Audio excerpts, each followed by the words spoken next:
국민 여러분, 안녕하셨습니까? 인도 태평양 전략연구원의 최수용입니다.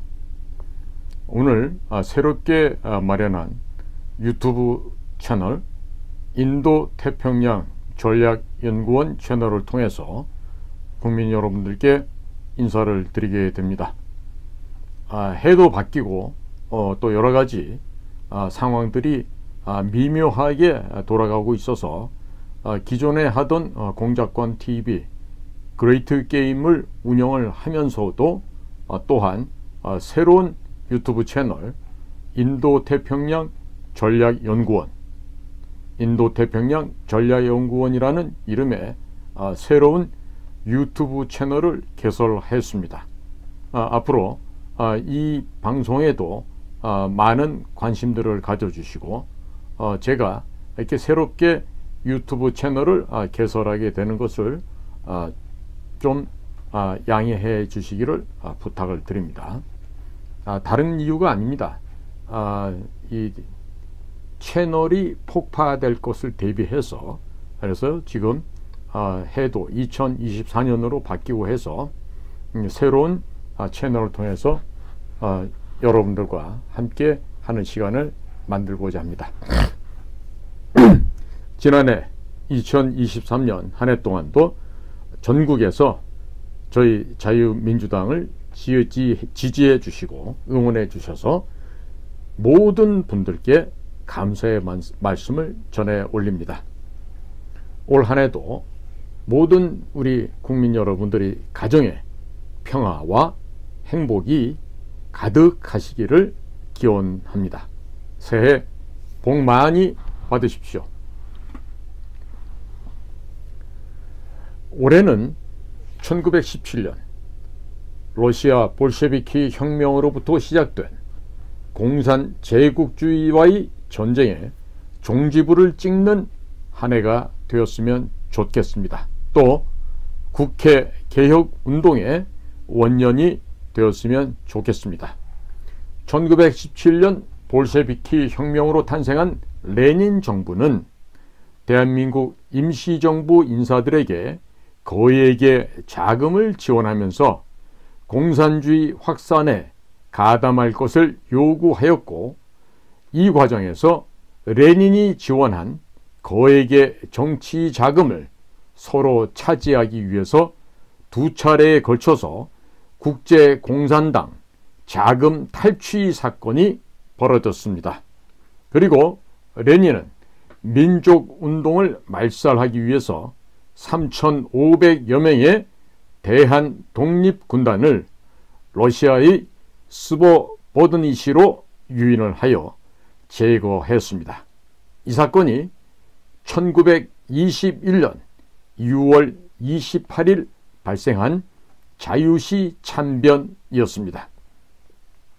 또한 레닌은 대한민국 임시정부 인사들에게 대한민국 임시정부의 대통령이었던 이승만을 탄핵할 것을 요구하였습니다.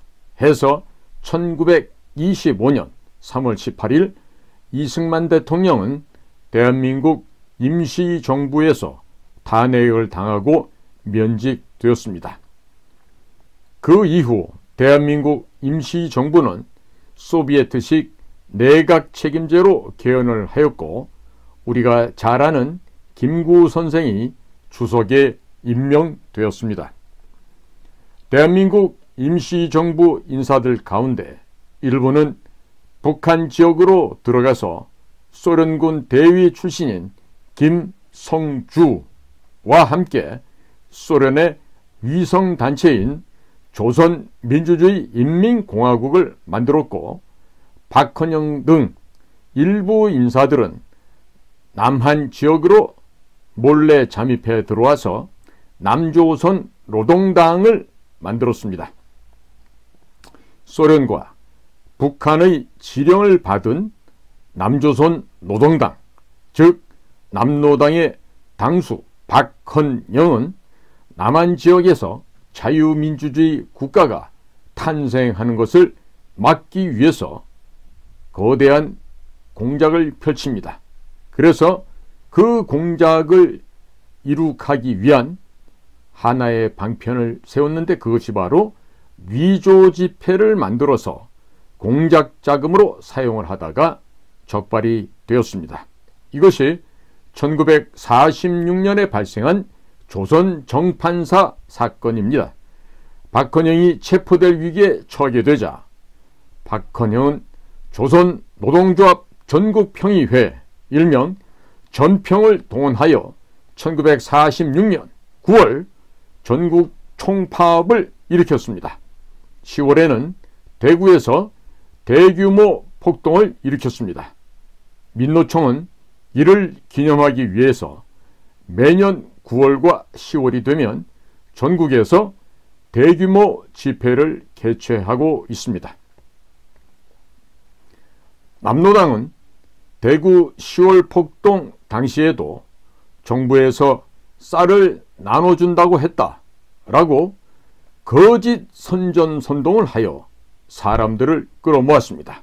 그리고 병원에서 콜레라에 걸려 죽은 시신을 가지고 와서 길거리에 놔두고 경찰이 총으로 쏴서 죽은 사람이다 라고 하며 거짓 선전선동을 해서 성난 국민들이 경찰서를 습격하고 무기고를 탈취하도록 만들었습니다. 이 당시 무수히 많은 선량한 국민들과 경찰들이 이 공산 폭도들에게 입에 담기도 어려울 정도로 처참하게 죽임을 당하였고, 또한 실종된 사람들도 많았습니다. 대구와 주변 지역은 공권력이 미치지 못하는 공산주의 해방구가 되었습니다. 이재명과 더불어민주당은 후쿠시마 원전 처리수를 핵폐수, 핵오염수라고 국민들께 거짓 선전선동을 하여 국민들을 불안하게 만들었는데, 이 또한 평양에 있는 대남 공작기관의 지령이었습니다. 국민이 뽑은 대한민국 대통령을 탄핵시키려고 하였습니다. 이 모든 행동이 박헌영과 남노당이 1946년 대구 10월 폭동을 벌였던 그 당시의 행동과 무엇이 다르겠습니까?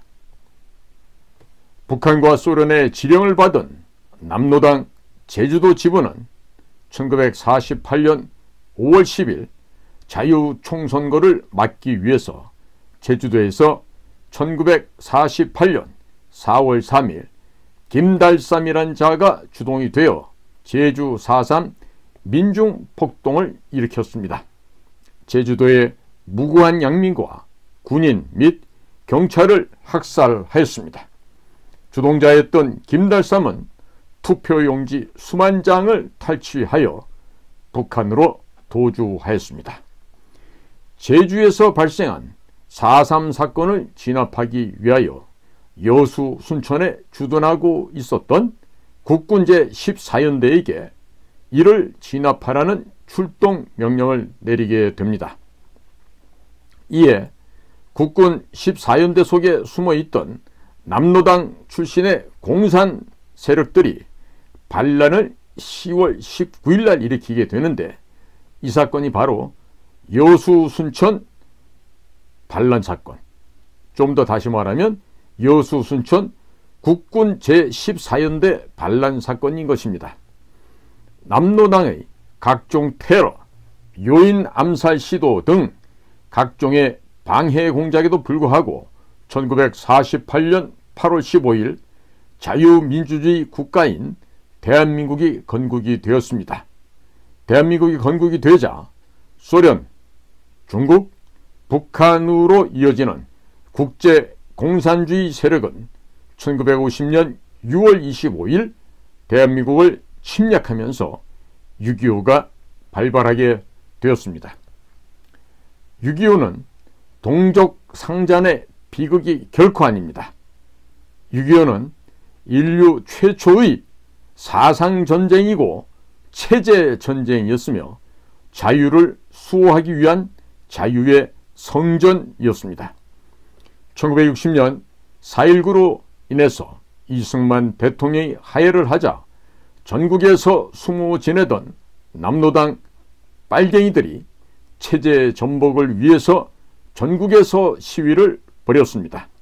그러나 박정희 장군이 5.16 군사혁명을 통해서 박정희 신정권이 들어서면서 전국에 숨어 있었던 남로당의 잔당들과 불순분자들에 대한 대대적인 체포가 진행되었습니다. 1979년 10월 26일 박정희 대통령이 당시 중앙정보부장 김재규의 흉탄에 서거하시고 남로당 추종 세력들이 전국적으로 폭력 시위를 전개하게 됩니다. 이들은 대학가로 숨어 들어가서 1980년대 이후 학생 운동을 하면서 대한민국 체제 전복을 시도하였습니다.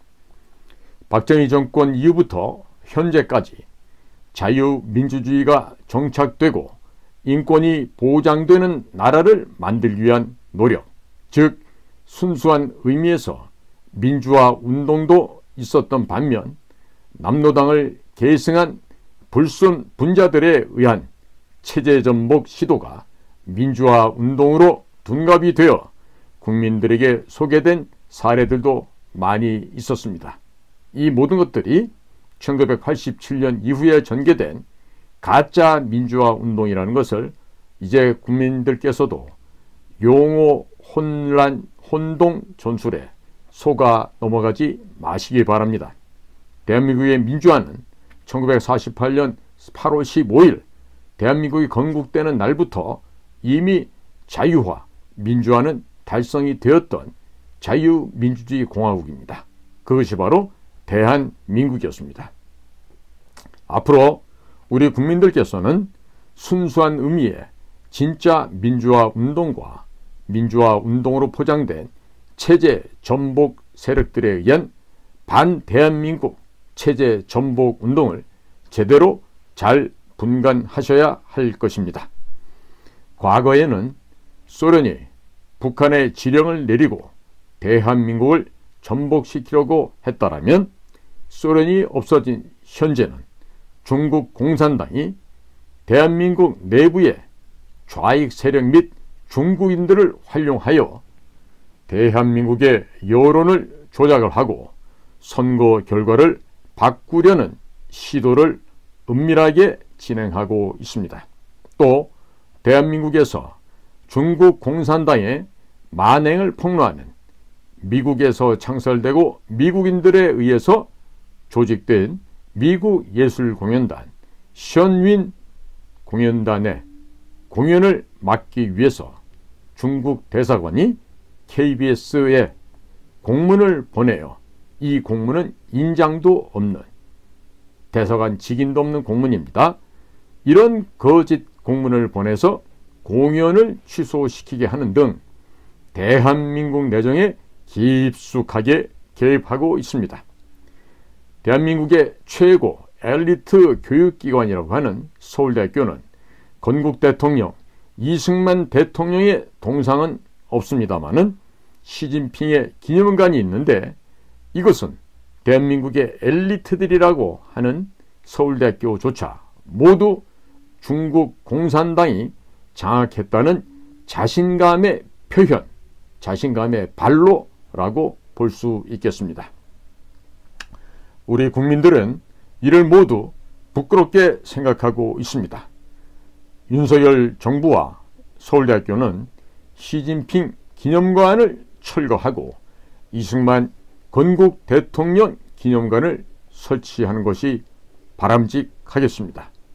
자기 나라의 역사도 모르는 사람들이 어떻게 이 대한민국의 국가 엘리트라고 감히 할 수 있겠습니까? 역사를 잊은 민족에게는 미래가 없습니다. 대한민국의 정치계, 학계, 언론계, 입법부, 행정부, 사법부 이런 곳에 중국 공산당의 영향을 받는 자들, 이미 중국 공산당의 영향력권 하에 갇혀버린 자들이 너무나도 많다는 현실에서 우리 국민들은 경각심을 갖고 국제 공산주의 세력들을 박멸하기 위해서 자유민주당으로 결집하여야 할 것입니다. 자유민주당은 국회 개혁을 위해서 부정부패의 시작인 공천헌금을 요구하지 않습니다. 많은 국민들께서 당대표 선거에 돈봉투가 오고 가고 국회의원이 되기 위해서 공천헌금이 오가는 현실에 분노하시고 있습니다. 그러나 자유민주당은 공천헌금을 요구하지 않을 것이고, 더 나아가서 정당 국고지원금 제도를 폐지할 것입니다. 국민의 선택을 받지 못하는 정당은 존재할 수 없도록, 존재하지 못하도록 만들고자 합니다. 또한 자유민주당의 전 출마자들은 불체포 특권을 포함하여 186개의 모든 국회의원 특권을 포기하고 세비는 절반을 국고로 반납을 하며 절반만 받게 될 것입니다. 국회의원 보좌관 또한 총 9명에서 5명만 채용하고 제왕적인 국회의원 제도를 개혁하겠습니다. 국회의원 몇십 명을 바꾸는 것은 결코 국회 개혁이 될 수가 없습니다. 국회의원들이 모든 기득권을 내려놓고 오로지 국민만을 바라보고 봉사하겠다고 선서하고 낮은 자세로 희생, 헌신, 봉사해야만 국회가 개혁이 되는 것입니다. 바람은 불어왔다가 불어가고 해는 떴다가 자기 처소로 돌아갑니다. 한 세대는 왔다가 가고 또 한 세대가 옵니다. 또 누구나 죽으면 흙으로 돌아갑니다. 정치인들의 끝없는 욕심 때문에 국민이 불행해지는 것을 이제는 더 이상 참을 수가 없고 바꿔야 할 때가 되었습니다. 국민 여러분, 씨를 뿌려야 할 때가 있고 밭을 갈 때가 있습니다. 낮은 자세로 국민들에게 봉사할 수 있는 기회를 자유민주당에게 주시면 감사하겠습니다. 이제는 모든 것을 바꿔야 할 때입니다. 대한민국에 유일하게 선진화가 안 된 곳이 한 분야가 있습니다. 그것이 바로 정치입니다. 대한민국의 정치가 인류가 되어야만 진정한 우리의 밝은 미래가 펼쳐질 것이며 대한민국 온 요소가 인류가 될 것입니다. 금년도 2024년 새해가 밝았습니다. 새해도 복 많이 받으시고 모든 분들께서 건강하시며 평안하시기를 충심으로 기원드립니다. 감사합니다. 저는 인도태평양 전략연구원의 최수용이었습니다. 감사합니다.